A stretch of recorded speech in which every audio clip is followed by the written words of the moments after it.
খাবলৈ ৰেডি ডাইনিঙত আহি গ'ল ফ্ৰাই কৰি লম অলপমান লাইট ফ্ৰাই হালধি দিলোঁ অলপ নিমখ দিলোঁ দি কিনে অলপমান লাইট ফ্ৰাই কৰি ল'ম তাতে লেমুৰো আছে মাছৰ এক্সপ্ৰেছ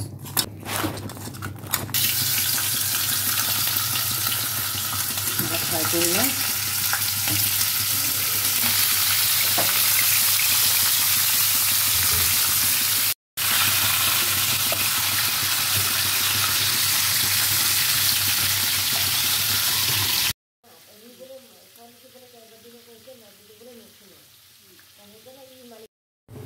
মাছৰ মাথাখিনি ফ্ৰাই কৰা হৈ গ'ল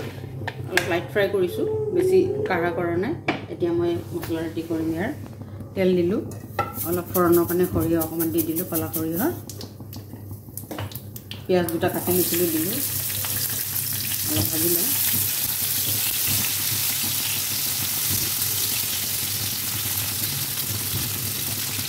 দি লওঁ পিঁয়াজটো সোনকালে ভাজা যাব হল এইটো আদা নহৰু পেষ্ট দিলোঁ ইয়াতে আছে হালধি জলকীয়া গুড়ি গৰম মছলা চফ জিৰা ধনিয়া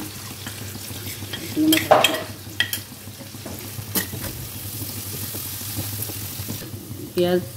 জলকীয়া আৰু বিলাহী পিচি লৈছিলোঁ অলপ ৰ'লে ইয়াতে দিওঁ মাছৰ মূৰটো বনাওঁতে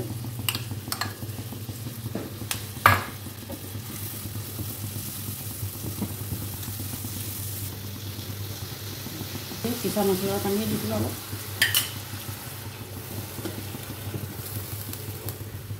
মছলাখিনি ভুনি লওঁ কেঁচা গোন্ধটো যোৱাকৈ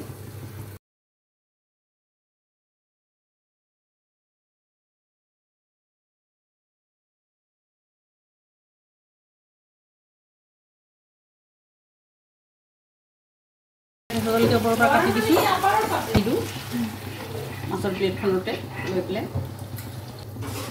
এইখিনি যে মই কাজু আৰু মগজ আৰু তিল পিচিছিলোঁ ইয়াৰে অলপমান মই মাছৰ মূৰত দিম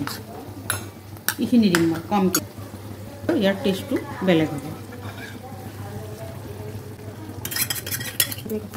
তাৰপাছত MDSৰ ফিছ মাছ দিম ওপৰত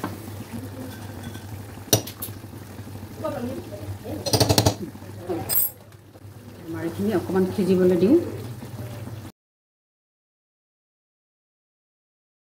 তৰকাৰীটো হ'ল এতিয়া ওপৰৰ পৰা অকণমান ধনিয়া পাত ছিটাই দিলোঁ কাটি